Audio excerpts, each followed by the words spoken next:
নিজের থেকে গুনে গুনে 15 বছরের বড় এক পুরুষের সাথে বিয়ে ঠিক হলো মেহেরিনের। বাবা মায়ের ছোট সন্তান মেহেরিন। পুরো নাম মেহেরিন তাবাসসুম। বয়স তার সবে 17। মাধ্যমিক এক্সামের গণ্ডি পেরিয়েছে 3 মাসের কাছাকাছি হবে। এতদিনে রেজাল্ট বের হয়ে যেত, কিন্তু করোনার জন্য তা থমকে গেছে। তাই এখন অপেক্ষায় ছিল রেজাল্টের। অথচ রেজাল্ট আসার আগেই তার দোরগোড়ায় বিয়ে এসে হাজির। নওগাঁ জেলার মহাদেবপুরে বসবাস করে মেহেরিন। মেহেরিনের বাবা মোতালেব ভুঁইয়া একজন ব্যবসায়ী আর মা সানজিদা বেগম একজন গৃহিণী। মেহরিনের পরিবারে মা বাবা, বড় বোন সেরিন আসে। সেরিনের বিয়ে হয়ে গেছে প্রায় বছর 2 আগে। গ্রামে বসবাস করায় স্কুলের গণ্ডি পার হলে মেয়েদের বিয়ে দিয়ে দেওয়া নিয়ে বাবা মায়ের মাঝে একটা তোড়জোড় দেখা যায়। সেরিনের বেলাতেও এমনটাই হয়েছিল। সেরিনের মাধ্যমিক শেষ হতে তার ফুপি একটা প্রস্তাব নিয়ে আসে। সেখান থেকে দেখা সাক্ষাৎ, কথাবার্তা বলে বিয়ে অবধি আগায়। বিয়েতে অবশ্য মেয়েদের মতামত খুব একটা নেওয়া হয় না, যার দরুন বিয়ে ঠিক হবার পর জানিয়ে দেওয়া হয়। মেহরিনের বেলাতেও সেই ঘটনারই পুনরাবৃত্তি ঘটল। তার ফুপি কদিন ধরে মেহেরিনদের বাসায় ঘুরঘুর করছিল, বাবা মায়ের সাথে ফিসফাস করতো। পরে অবশ্য মেহেরিন জানতে পারলো তাকে পাত্রপক্ষ দেখতে আসবে। কথাটা শোনা মাত্রই মন ভার হয়ে গিয়েছিল মেহেরিনের। খুব ইচ্ছে ছিল তার পড়াশোনা করার, কলেজে ভর্তি হয়ে উচ্চ মাধ্যমিকটা শেষ করে মেডিকেলের জন্য পড়বে। কিন্তু সেই স্বপ্নটা বোধহয় এই জন্মে আর পূরণ হবার নয়। রোজার ঈদের পরের দিনই মেহেরিনের ফুপু আসলো পাত্রপক্ষকে সাথে নিয়ে। পাত্রের মা বাবা আর ছোট বোন এসেছে, পাত্র আসেনি। পাত্রের মা হাতে একজোড়া বালা পরিয়ে বিয়ের দিনক্ষণ ঠিক করে গেছে। আজ থেকে গুনে গুনে 1 মাস পর তার বিয়ে। মেহেরিন ক্যালেন্ডারের সামনে দাঁড়িয়ে আজ থেকে 30 দিনের পরের তারিখটা বারবার দেখছে। আজ মে মাসে 24 তারিখ 2020 সাল। জুনের 26 তারিখে তার বিয়ে। যার সাথে বিয়ে তাকে মেহেরিনের দেখা হয়নি। লোকটা কেমন হবে?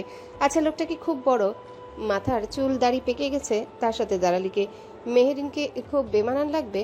কথাগুলো ভাবতেই বুকটায় চিনচিনে ব্যথা করলো। চোখ দিয়ে বের হলো নোনা জল। ছোট থেকে চাপা স্বভাবের মেহেরিন। বাবা মা যা বলে তা বিনা বাক্যে মেনে চলে। কিছুটা ঘরকুনো, তবে সে কল্পনাপ্রবণ মেয়ে। ভদ্র মেয়ের যা যা গুণ থাকা উচিত সেসবই বিদ্যমান মেহেরিনের মাঝে। বাবা মায়ের এতটাই বাধ্য মেয়ে সে, যে জীবনে কোনো ছেলের সাথে প্রেমের সম্পর্কে জড়ায়নি। জড়াবে কি করে? বুঝাবার পর থেকেই তার মা প্রায় সময় বলেছে প্রেম ভালোবাসা বিয়ের আগে ভালো নয়। তাছাড়া প্রেম ভালোবাসা করলে বাবা তাকে আস্ত রাখবে না। যার দরুন ভয়ে হোক আর বাবা মায়ের বাধ্য ও মেয়ে হয়ে হোক, প্রেম করাটা আর হয়ে ওঠেনি। সেসব প্রেম ভালোবাসা জমাতে শুরু করলো তার ব্যক্তিগত পুরুষের জন্য। কখনো ডায়েরির পাতা ভাজে, তো কখনো আটপৌরে শাড়িতে আয়নায় নিজেকে দেখে। সেজন্য তো আজ একটা টু শব্দ করেনি বিয়ে নিয়ে। আপার মুখে শুনেছে লোকটা রাজনীতির সাথে জড়িত। ঠিক কি করে রাজনীতিতে তা জানা হয়নি। মেহেরিনের নাম কি সেটাও জানে না, শুধু জানে তার থেকে বয়সে বড় এক লোকের সাথে তার বিয়ে। মেহেরিন বারান্দায় এসে দাঁড়ালো। পরনে তার লাল জামদানি শাড়ি। শাড়িটা গত মাসে মেহেরিনের বাবা নিজে পছন্দ করে এনেছিলেন। মোতালেব ভুঁইয়া বড় মেয়ের তুলনায় ছোট মেয়েকে একটু বেশি ভালোবাসেন। মেহেরিনও বাবা বলতে পাগল। হাতে এখন বিদ্যমান স্বর্ণের বালাজোড়া। বেশ স্বর্ণ আছে এতে। বড় ঘরে যে তার বিয়ে হচ্ছে তার বুঝতে বাকি নেই। আচ্ছা, বড় ঘরের লোকেরা কি স্নেহময় হয়? তারা কি বুঝবে মেহেরিনকে? কি জানি কি আছে কপালে। মেহেরিন কিছু চায়নি এই জীবনে, না টাকা পয়সা আর না ধন দৌলত। শুধু একটা সুন্দর জীবন, তার প্রিয় মানুষগুলোর সাথে আর একটু ভালোবাসা, ব্যাস। মেহেরিন আর কিছুই চায় না এই 17 বছর জীবনে। এখন না হয় সবটাই ভাগ্যের উপরই ছেড়ে দিল সে। হয়তো একটা সুন্দর জীবন অপেক্ষা করছে তার জন্য অপরিচিত কারো নামের পাশে। পেছন থেকে বোনের গলা ভেসে আসলো, সে মেহেরিনকে ডাকছে। মেহেরিন চোখে আসা জলটুকু মুছে চেয়ারে গা এলিয়ে দিল। সেরিন হাতে চায়ের কাপ নিয়ে বোনের পাশের খালি চেয়ারটায় বসলো। চায়ের কাপ এগিয়ে দিয়ে বলল, নে খা। চা প্রিয় মেহেরিনের আজ আর চা খেতে মন সায় দিল না। সেজন্য কিছুক্ষণ চুপ থেকে বলল, খাবো না, তুমি খাও। সেরিন অবাক হলো বোনের কথায়। কপালে হাতের উল্টো পিঠ দিয়ে চেক করে বলল, শরীর ঠিক আছে তো তোর? মেহেরিন বোনের হাত সরিয়ে দিয়ে বলল, শরীর একদম ঠিক আছে। তাহলে মন ঠিক নেই? কথাটা বলার সময় গলা কেঁপে উঠল মেহেরিনের। সেরিন ঠিক বুঝলো বোনের কিছু একটা হয়েছে। সেজন্য বারান্দায় গ্রিলে চায়ের কাপ রেখে বোনের গালে আলতো করে 2 হাত রেখে বলল, কি হয়েছে সোনা? বিয়েতে খুশি না তুই? ভীষণ নরম মনের মেয়ে মেহেরিন। কেউ একটু মন খারাপের সময় ভালো করে কথা বললে মেহেরিনের চোখে জল আসে। একদম ননির পুতুল। এবারও ব্যতিক্রম হলো না। মায়াবী চোখ দুটো এবার বর্ষণ নেমে আসলো। হেঁচকি তুলতে তুলতে বলল, খুব কি দরকার ছিল বিয়েটার আপু? আমার কি পড়াশোনা আর করা হবে না? বাবা যে বলেছিল আমায় পড়াবে।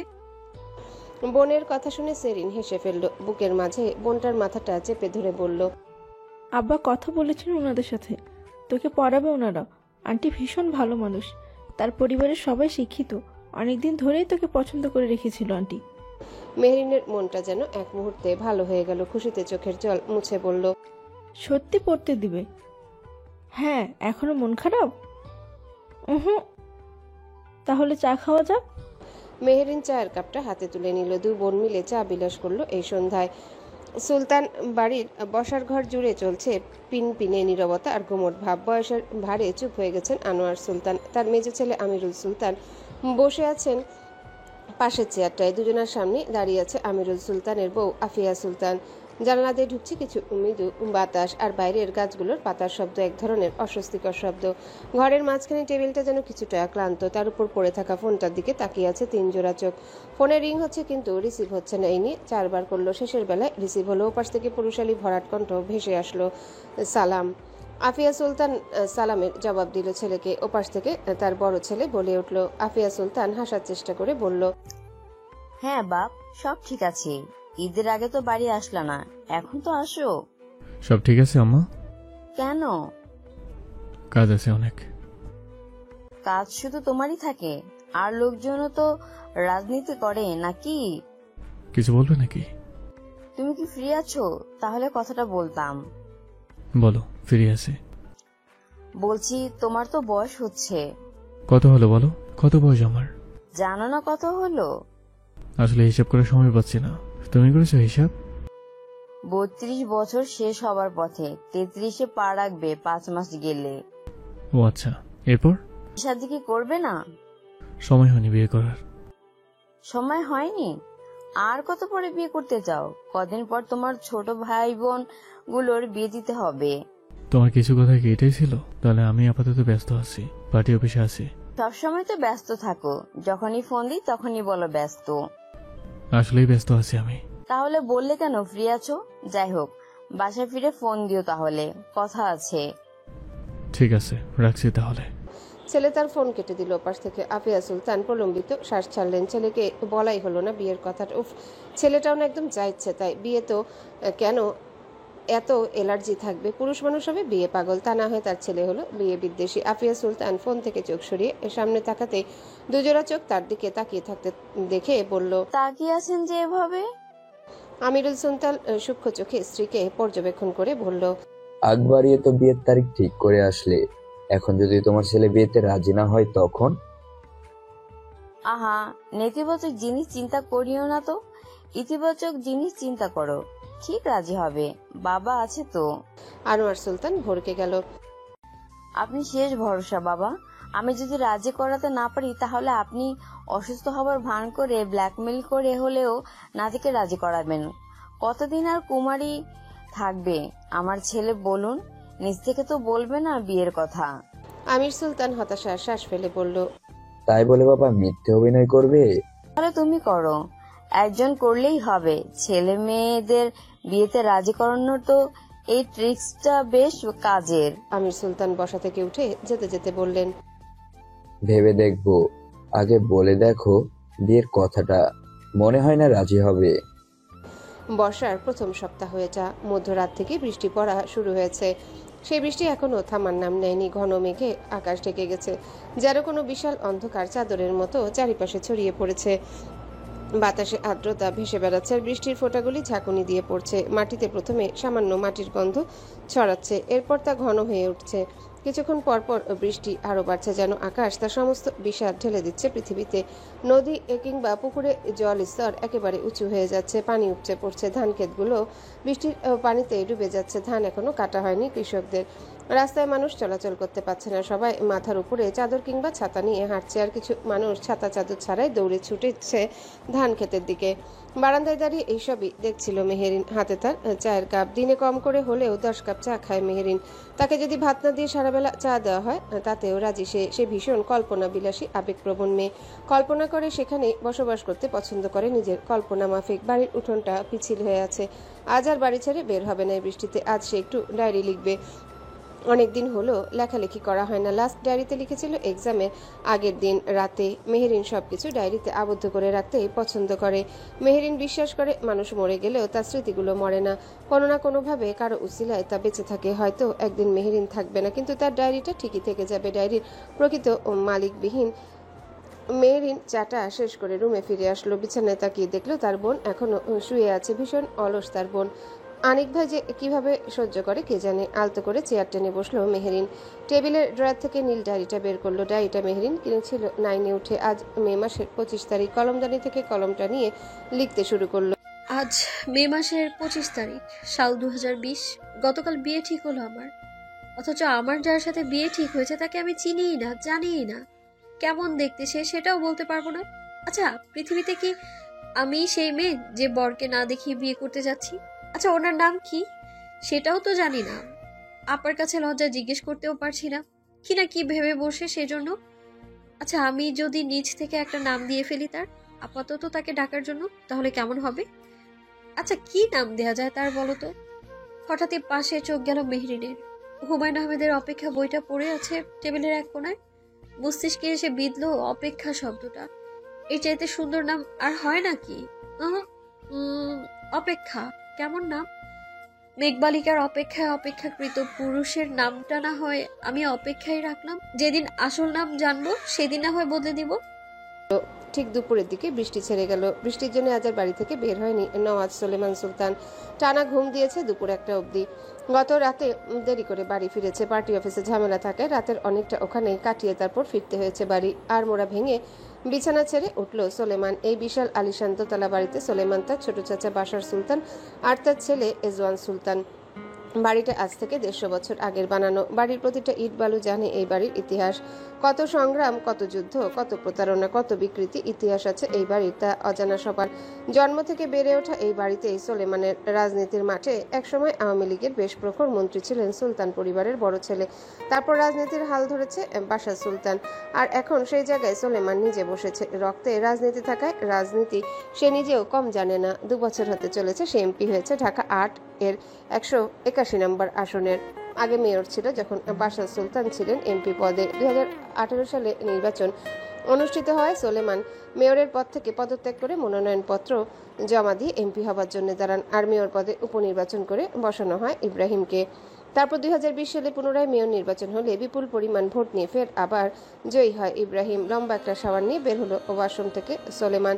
কালো ট্রাউজার আর সাদা টি শার্ট পরে রুম থেকে বের হতে মুঠোফোনটা বেজে উঠল। সোলেমান তাকিয়ে দেখলো মায়ের ফোন। না চাইতেও চাপা শ্বাস বেরিয়ে আসলো। ফোনটা কেটে কল ব্যাক করে কানে নিল। কিরে বাপ, কাল তো আর ফোন দিলি না। সোলেমান সিঁড়ি বেয়ে নিচে নামতে নামতে বাটমা তুই অনেক রাত করে বাড়ি ফিরেছি মা, ক্লান্ত থাকে তাই আর ফোন দেয়নি। ও, খেয়েছিস? না, খেতে নেমেছি। আচ্ছা, আমার কথাগুলো শোন, মন দিয়ে শোন। বলল। সোলেমান ইশারায় সার্ভেন্টকে প্লেটে খাবার বাড়তে বলে চেয়ার টেনে বসে বলল, আমি একটা কাজ করেছি। সোলেমান পাউরুটি মুখে দিয়ে বলল, বলো কি কাজ করেছো? আমি তোর বিয়ে ঠিক করেছি। সবে জুসটা মুখে দিতে যাচ্ছিল আর দেওয়া হলো না। অবাকে বিস্ফোরিত হলো নেত্রজোড়া। বিস্মিত কণ্ঠে বলল, what are you doing Saima? Are you out of your mind? এ তো অবাক হওয়ার কি আছে সোলেমান, বিয়ে তো একদিন করতেই হবে, মনে তো কাউকে জায়গা দিতেই হবে। তাই বলে তুমি আমাকে না জেনে বিয়ে ঠিক করে ফেলবে? আমি অবাক হচ্ছি। হ্যাঁ, করলাম। সামনের মাসের 25 তারিখে বিয়ে তোর। ভদ্রলোকের মতো বিয়ের আগে বাড়িতে যেন দেখি তোকে। কাজটা ঠিক করছো না। মেয়েটাকে আমার ভীষণ পছন্দ হয়েছে, একদম পুতুলের মতো। প্লিজ বাবু, না করিস না। আমাকে একদম বাবু বলবে না মা, আমি বাবু নই। তাহলে সময় মতো চলে আসিস। মেয়েটার সাথে কি কথা বলবি একবার? দরকার নেই। মেয়ে কি করে? তো অনার্সে পড়ে, আসবি তো? মান সম্মান ডোবাস না আমাদের। আগে ভাবা উচিত ছিল সেটা, এখন কেন ভাবছো? আর খেয়ে নে, মেয়ের ছবি পাঠাবো? না। সে কি, দেখে নিবি না? তোমরা দেখার আগে আমার অনুমতি নিয়েছিল, গ্যারান্টি দিতে পারছি না তার। আচ্ছা, রাগ করিস না, সময় মতো চলে আসিস কেমন? গ্যারান্টি দিতে পারছি না তার। সোলেমান ফোন কেটে দিল। তার মা বিয়ে বিয়ে করে মাথা খেয়ে ফেলছে, অথচ সোলেমান বিয়ে বিদ্বেষী। শুধু শুধু বিয়ে করে একটা মেয়ের জীবন নষ্ট করার মানেই হয় না। না তাকে ভালোবাসতে পারবে আর না তাকে নিজের জীবনের সাথে জড়াতে পারবে। ব্রেকফাস্টটা করেই বাড়ি থেকে বের হলো। গাড়িটা বের করে সোজা ক্লাবে আসলো। ক্লাবের করিডোরে বসে আছে ইব্রাহিম। ইব্রাহিম সোলেমানের একমাত্র সহকারী ছিল আগে, এখনো আছে তবে গোপনে। ইব্রাহিম অপেক্ষা করছিল সোলেমানের পায়ের শব্দ কানে আসে। মাথা উঁচু করে বায়ে তাকালো। সোলেমান এসেছে, মুখে তার মাস্ক। করোনার জন্য সব জায়গায় তাকে মাস্ক পরে যেতে হয়। এগিয়ে আসলো সোলেমান। পকেটে ফোনটা ভরে বলল। এনেছিস? ছোট্ট করে জবাব দিল ইব্রাহিম। কোথায়? ইশারায় একটা রুম দেখিয়ে বলল। এই রুমে আছে, চেয়ারে হাত বাঁধা। সোলেমান আর কোনো কথা না বলেই সোজা চলে গেল ওই রুমের দিকে। খালি পরিত্যক্ত রুমে, মাঝখানে শুধু একটা টেবিল আর দুটো চেয়ার। টেবিল বরাবর উপরে একটা লাইট, যা থেকে থেকে নিচ্ছে আর জ্বলছে। সোলেমান গিয়ে চেয়ার টেনে বসলো। অপর পাশে চোখ হাত বাঁধা বসে আছে এক যুবক, নাম তার শরীফ। শরীফ তাদের দলেরই লোক ছিল, কিন্তু নামে সেটা কাজে এসেছিল সোলেমানের বিপরীতে থাকা বিপরীত দল বিএনপির নেতা মোহাম্মদ মহসিন আলীর দলের। গত সপ্তাহে জেনেছে সোলেমান শরীফ তাদের গোপন কথা মহসিন আলীর কাছে সাপ্লাই করে। বিশ্বাসঘাতকতা শব্দটাকে চরম ঘৃণা করে সোলেমান। বিশ্বাসঘাতকদের দ্বিতীয়বার কোনো সুযোগ নওয়াজ সোলেমান দেয় না, আগেও দেয়নি, এখনও দিবে না। পাশ থেকে রডের অংশটা হাতে তুলে নিল। শরীফের চোখের সামনে থেকে কাপড়টা সরিয়ে দিল। শরীফ যেন মুহূর্তে তার সামনে কোনো আজরাইলকে দেখতে পেল। আগুন চাহনি নিয়ে তাকিয়ে আছে তার দিকে সোলেমান। শরীফ ক্ষমা চাওয়ার সুযোগটুকুও পেল না। তার আগে রডের অংশটা দিয়ে কান বরাবর মেরে বসলো। পুরো শরীর জমে গেল শরীফের। চিৎকারটুকু করতে ভুলে গেল। মাথা ভন ভন করছে। একটু বাঁকাত হলেই গলগল করে কান হতে রক্ত বের হলো। এবার শরীফ চিৎকার করে উঠল। ভাই মাফ করে দিন আমাকে, আমি টাকার লোভে পড়ে ভুল করে ফেলেছি। সোলেমান মুখে তাচ্ছিল্যের হাসি ফুটল। তেরে এসে শরীফের গাল চেপে ধরে বলল। কুত্তার বাচ্চা, এটাকে তুই ভুল বলছিস? নাতি, এটা ভুল। ভুলের সঙ্গে কাকে বলে জানিস? এটাকে বলে বিশ্বাসঘাতকতা। আর আমি বিশ্বাসঘাতকদের প্রচন্ড ঘৃণা করি। আর তোকে আমি টাকা কম দিতাম? ভাই এবারের মতো মাফ করে দিন। No, never. Your time is over. Now it's my turn. তোকে এমন যন্ত্রণা দিয়ে মারবো আমি, যাতে তোর ভয়াবহতা দেখে দ্বিতীয়বার আর কেউ এমনটা করার কথাও না ভাবতে পারে। ভয়ে শরীফের আত্মা শুকিয়ে আসলো। নওয়াজ সোলেমানের অত্যাচার মানে তো আয়না ঘরের অত্যাচারের থেকেও ভয়াবহ। আর এখানে তো মৃত্যু নিশ্চিত। কেন সে সোলেমানের বিরুদ্ধে গেল? জীবনের সবচেয়ে বড় ভুল শরীফের। শরীফ চিৎকার করে বলতে লাগলো ক্ষমা করে দেওয়ার জন্য, কিন্তু সোলেমান রুম থেকে বেরিয়ে গেল। ইব্রাহিমকে বলে গেল জায়গা মতো তাকে রাখতে, যেখানে আলো তো দূরে থাক, ঠিকমতো অক্সিজেনও ঢুকতে পারে না। নিঃশ্বাস থেমে গেলে যেন ডিলারের সাথে কথা বলে ডিল ফাইনাল করে। সোলেমান ক্লাবে নিজের কক্ষে গিয়ে চেয়ার টেনে বসলো। ফুল স্পিডে ফ্যান ছেড়ে। রাগে তার শরীর জ্বলছে। ঘামে ভেজা সাদা পাঞ্জাবিটা, বাবরি চুলগুলো পেছনে ঠেলে দিল। চোখ দুটো এখনো লাল।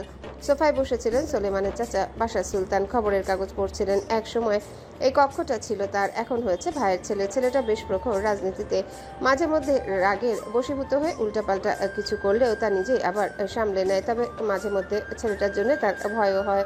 চারিপাশে যা শত্রু, ছেলেটার সুরক্ষার জন্য বাশার সুলতান নিজেই সোলেমানের অগোচরে সোলেমানের জন্য অতিরিক্ত গার্ড রেখেছে। গ্রামের বাড়িতেও রেখেছে, যাতে কোনো শত্রুরা তাদের কোনো ক্ষতি করতে না পারে। রাগ কমেছে? চোখ মেলে তাকালো সোলেমান। সোফায় দেখলো চাচাকে এতক্ষণ খেয়াল করে। কখন আসলে? এসেছে অনেকক্ষণ হলো। রাগ কমেছে? চেষ্টা করছি কমানোর। রাগ কমানোর চেষ্টা এখন থেকেই করো সলিমান।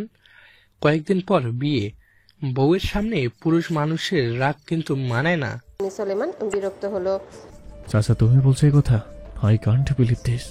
কেন মায়ের কথা সায় দিচ্ছ তুমি? জীবনে কিন্তু বিয়েটাই সব না।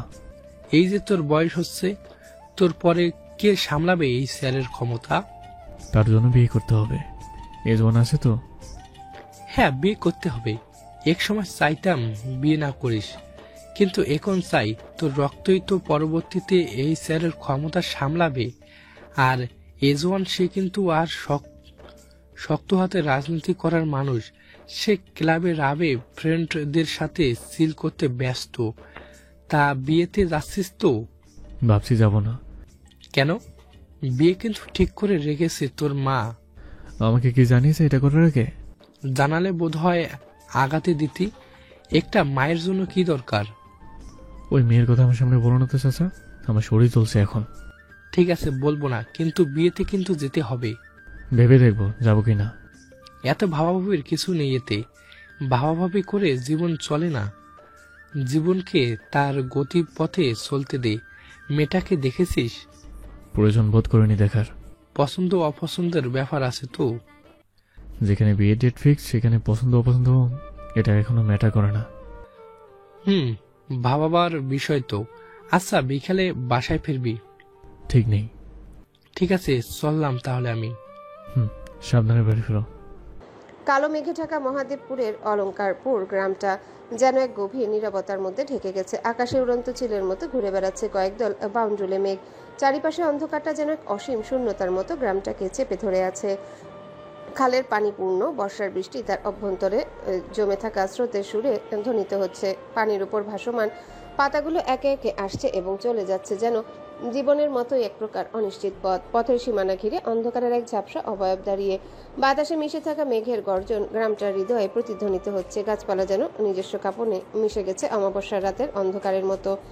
বর্ষার জল থমকে দাঁড়িয়ে আছে, ভিজে গাছের ডালগুলো নিচে ঝুঁকে পড়ছে। গ্রামের পুরনো বাড়িগুলো যেন তাদের আধারে নিজেদের লুকিয়ে রাখছে, কিছুটা ভাঙা, কিছুটা চুপচাপ। পানিতে দুপা ডুবিয়ে নৌকায় বসে আছে মেহেরিন, পাশেই বসা প্রাণপ্রিয় বান্ধবী উর্মি। উর্মি কিছুক্ষণ হলো জেনেছে 25 তারিখে এই মেয়েটির বিয়ে। মেয়েটিকে ছাড়া সে থাকবে কি করে? ও কি শ্বশুর বাড়ি গিয়ে ভুলে যাবে তার সখীকে? কথাটা ভাবতেই বুক জুড়ে বয়ে গেল এক চাপা ব্যথা। দুহাতে মেহেরিনকে জড়িয়ে ধরে বলল, স্বামীর বাড়ি গিয়ে ভুলে যাস না আমাকে মিহু। মেহেরিন হাসলো। হাসিটা কি ছিল, কষ্ট নাকি অভিমান বোঝা গেল না। উর্মির চুলের ভাঁজে হাত রেখে বলল, জীবনেও ভুলবো না তোকে উর্মিমালা, ভীষণ ভালোবাসি তোকে। আমিও মিহু, তোর বিয়ের কথা শুনেই আমার বুক অসাড় হয়ে আসছে। কথাটা বলি উর্মি মেহেরিনকে ছেড়ে মুখের দিকে তাকিয়ে বলল, দুলাভাই কেমন মিহু? অনেক সুন্দর তাই না? নাম কি? কোথায় থাকে? তোর সাথে আমাকে মাঝে মধ্যে দেখা করতে দিবে তো? মেহুর মুখের হাসি প্রসারিত হলো। দেখিনি আমি তাকে। সে কি দেখিসনি? আহা, নাম কি তার? জানি না। কি জানিস তাহলে? শুধু জানি সে আমার থেকে বয়সে 15 বছরের বড়। আপার শ্বশুর বাড়ির পাশের এলাকায় তাদের বাড়ি, আর লোকটা রাজনীতি করে ঢাকায়। উর্মির মুখ চুপসে গেল, মন খারাপ করে বলল, আঙ্কেল শেষ অব্দি তোর বিয়ের এক বুড়ো লোকের সাথে ঠিক করলো, আর তুইও রাজি হয়ে গেলি? পড়াশোনা করতে দিবে তো? এর চেয়ে আমার ভাইয়ের বউ হয়ে যেতি। মেহেরিন হাসলো। আপা বলেছে, আব্বা কথা বলছে এটা নিয়ে। তারা বলেছে আমার পড়াবে, আর বয়স তো কেবল একটা সংখ্যা। লোকটা ভালো আর সৎ হলে কাটিয়ে দেয়াই যায়। লোকে কি বলবে জানিস? বলবে বাবার বয়স লোকের সাথে তোর বিয়ে ঠিক হয়েছে। তেমন তো আহামরি বয়স না তার। কত হবে? 32 বোধ হয়। তোর বয়স কত জানিস? 17। বয়স ডাজেন্ট মেটার। মনির মিল, একে অপরের প্রতি শ্রদ্ধা, বিশ্বাস, এসবে মেটার করে। হয়েছে, বিয়ে হয়নি তাকে দেখি শুনি, নামও জানিস না, আর তাতে তো স্বামী ভক্ত। পরে তো দেখা যাবে স্বামী বলতে অজ্ঞান হয়ে যাবি। মেহেরিন হেসে ফেলল শব্দ করে। উর্মি দেখলো সেই হাসি মেয়েটা হাসলে কতই না সুন্দর লাগে। স্বামী বড় ধন, আজীবনের বন্ধন, বুঝলি? আমাকে দেখি তো আব্বার প্রতি তার কত ভালোবাসা। তাহলে আমি কেন বাসবো না ভালো আমার স্বামীকে? বিয়ে অব্দি তো অপেক্ষা করতেই পারতি। অপেক্ষা? নামটা বিড়বিড় করে উচ্চারণ করলো মেহেরিন। লোকটার নামও সে অপেক্ষা রেখেছে। আচ্ছা বল, তোর ভাইয়ার কি খবর? চাকরি হয়েছে? এখনো হয়নি, চেষ্টা করছে। উর্মি মন খারাপ করে বলল, ইনশাআল্লাহ হয়ে যাবে। বাড়ি যাবি? না, সন্ধ্যা হয়ে আসলো, অন্যদিন যাবনি। আচ্ছা তাহলে গেলাম। কি হয় জানাস আমাকে। আচ্ছা, লোকটার ফোন নাম্বার রাখিসনি? না। বাসায় ফিরতে ফিরতে সন্ধ্যা নেমে আসে। আকাশে সূর্য ডুবন্ত, অন্ধকারের আগে দিনের শেষে আলো মাখানো। আশেপাশে থেকে ঝিঝি পোকার আওয়াজ ভেসে আসছে। কানে বাজে যেন এক মেলোডি, যা থামে না। হালকা শীতল বাতাসে সেই আওয়াজ আরো স্পষ্ট হয়ে উঠেছে। ডোবা থেকে ধান পচার বিদঘুটে এক গন্ধ ভেসে আসছে। কাঁঠাল গাছের শাখা পোশাখা যেন বাতাসের সাথে মিশে সুর তুলছে। এর মধ্যে হঠাৎ এলোমেলো হয়ে ওঠে পরিবেশের আগাম বার্তা বুঝে কারেন্ট চলে যায়। পুরো বাড়ি অন্ধকারে কিছুক্ষণ ডুবে থাকে। মেহেরিন মায়ের বাটন ফোনটা বের করে টর্চ জ্বালিয়ে রুমে আসে। বড় বোন সেরিন হারিকেন জ্বালায়। পুরো রুম হলদেটে আলোয় জ্বলে উঠে, ছোট ছোট শিখা ঝলমলিয়ে উঠছে অন্ধকারে। বোনকে দেখে সেরিন বলল, কটা দিন একটু বাহিরে কম বের হোস মেহু, আর সন্ধ্যা হলে তো বেরই হবি না বাসা থেকে। সেরিন হারিকেনটা নিয়ে বাড়ির বারান্দায় আসলো। হারিকেনের আলোতে বারান্দা আলোকিত হলো। সানজিদা বেগম রুম থেকে বের হলেন পাটি নিয়ে। মোতালেব ভুইয়া এখনো বাড়ি ফিরেনি, কখন ফিরবেন জানা নেই। পাটিটা বিছিয়ে তাতে বসলেন। মেহেরিন রুম থেকে বের হয়ে মায়ের কোলে মাথাটা রেখে শুয়ে পড়ল পাটিতে। বাহিরে বৃষ্টি হচ্ছে। সানজিদা বেগম মায়ের মাথায় হাত রেখে বলল, গতকাল বাজার থেকে শাড়ি কিনে এনেছি তোর জন্য। তোর বাপ নিজে পছন্দ করে কিনে দিয়েছে, দেখবি। মেহেরিন হাসলো, বাধ্য মেয়ের মতো উপর নিচ মাথা ঝাঁকিয়ে জানালো সে দেখবে। সানজিদা বেগম সেরিনকে বলল শাড়িটা নিয়ে আসতে। সেরিন মায়ের রুম থেকে শাড়িটা নিয়ে আসলো। সানজিদা বেগম খুলে দেখালেন শাড়িটা। মেহেরিন শাড়ির দিকে তাকাতে ভুলে গেল মায়ের মুখে হাসি দেখে। মনে মনে আল্লাহর কাছে প্রার্থনা করলো তার বাবা মায়ের প্রতিটা দিন এমন হাসি মুখে কাটুক। খুবই সাধারণের মাঝে অসাধারণ এই মানুষগুলো। মেহেরিন প্রতি নিয়ত তো নামাজে শুকরিয়া আদায় করে আল্লাহর কাছে এমন দুটো মানুষকে তার বাবা মা বানিয়ে দেওয়ার জন্য। নিজেকে সুখী সুখী লাগে মেহেরিনের। পছন্দ হয়েছে? মেহেরিন শাড়ির দিকে এক নজর তাকিয়ে বলল। খুব। কিছুক্ষণ চুপ করে থেকে মেহেরিন ফের বলে উঠল, একটু জড়িয়ে ধরি তোমায় মা। সানজিদা বেগম হাসলেন। অনুমতি নেয়ার কি আছে, আয়। মেহেরিন ন্যানো সেকেন্ড সময়ও ব্যয় করলো না, মাকে জড়িয়ে ধরলো। নোনাজল গড়ালো চোখ বেয়ে। কি করে থাকবে তার বাবা মাকে ছেড়ে? সে সানজিদা বেগম কাঁধে ভেজা অনুভব হতে মেহেরিনের মাথায় হাত রেখে বলল, কাঁদছিস? তোমাদের খুব মনে পড়বে আমার মা। পাগলি মেয়ে, কাছেই তো বাড়ি, যখন খুশি ফোন করবি তোর বাবাকে পাঠিয়ে দিয়ে নিয়ে আসার জন্য। মেহেরিন চুপ করে থাকলো। কথা বললে মোটেও এই সময়টাকে নষ্ট করতে চায় না। মায়ের বুকে মাথা রেখে পাওয়া শান্তিটার মুহূর্ত থাক না এমনই নিশ্চুপ। মেহু, আমাদের কিন্তু একটু ঢাকায় যেতে হবে। মেহেরিন মাথা উঁচু করে বলল, কেন মা? তোর খালার বাসায়। আর ভুলে গেছিস তোর বাবাকে ডাক্তারও দেখাতে হবে। ও, একদম ভুলে গেছি। কবে যাবে? সামনের সপ্তাহে। মা একটা কথা বলি। বল। উর্মিকেও সাথে নিয়ে যাই। ও কখনো ঢাকায় যায়নি, ওর খুব ইচ্ছা ঢাকা দেখার। নিয়ে যাই না? ওর মা যদি যেতে দেয় তাহলে নিয়ে চল। মেহেরিন মাকে আবারও জড়িয়ে ধরলো, গালে চুমুখে বলল, ইউ আর দ্য বেস্ট মা। পরন্ত বিকালে রোদ যখন কোমল হয়ে আসে, সূর্য পশ্চিমে হেলে পড়ে, তখন চারিপাশে একটা মায়াবী স্নিগ্ধতা ছড়িয়ে পড়ে। দিনের ব্যস্ততা ধীরে ধীরে স্তিমিত হয়। বাতাসের মধ্যে অলসতা মেশানো এক মধুর বিষাদ ছড়িয়ে পড়ে। গ্রামের পথ ধরে গরু ছাগল ফিরতে থাকে আপন গৃহে। নদীর ধারে জেলেরা নৌকা বাঁধে। কাশবনের ফাঁক দিয়ে অস্তগামী সূর্য জলসীমায় লালচে আভা ছড়িয়ে দেয়। পুরনো আম গাছের ছায়ায় বসলে মনে হয় সময় যেন থমকে আছে। কেবল বাতাসের দোলায় হারিয়ে যাওয়া দিনের স্মৃতি এসে মনের দরজায় কড়া নাড়ে। কিন্তু শহরের পরন্ত বিকেল ভিন্ন এক রঙে আঁকা। এখানে বিকেল মানে ব্যস্ততার বিরতি, দিনের ক্লান্তি সরিয়ে একটু স্বস্তির নিঃশ্বাস নেওয়ার সময়। অফিস ফেরত মানুষের ভিড়ে ফুটপাত গম গম করে। রাস্তার ধারে চায়ের দোকানে জমে আড্ডা। ট্রাফিক সিগন্যালে দাঁড়িয়ে থাকা গাড়ির হেডলাইটের সূর্যাস্তের আভা মিশে যায়। পার্কে বসে গল্পে মেতে ওঠে বন্ধুরা। কেউ বা নির্জনে কানে হেডফোন গুঁজে হারিয়ে যায় নিজের জগতে। শহরের পরন্ত বিকেল কোলাহলময়, কিন্তু তার মাঝেও এক ধরনের প্রশান্তি আছে। নিয়মের মধ্যে বন্দি এক শান্তি, একটুখানি অবসর। ঢাকার জনসংখ্যা দিন দিন বাড়ছে, সঙ্গে বাড়ছে সমস্যাও। পানি সংকট, যানজট, বায়ু দূষণ এসব তো আছেই। তবে সবচেয়ে বড় সমস্যা হলো বৃষ্টির পর রাস্তাগুলো জলমগ্ন হয়ে পড়া। দুপুরে সংসদ অধিবেশনে গিয়ে কেবল বাড়ি ফিরল সোলেমান। গত সপ্তাহে খবর পেয়েছে সে এলাকার কিছু লোক ক্লাবে এসে জানিয়ে গেছে এলাকার ড্রেনেজ ব্যবস্থা ভেঙে পড়েছে। একটু বৃষ্টি হলেই পানি জমে যায়, আর ফুটপাত দখল হয়ে গেছে। হাঁটতে গেলে রাস্তায় নামতে হয়, গাড়ির ধাক্কা লাগার ভয় থাকে।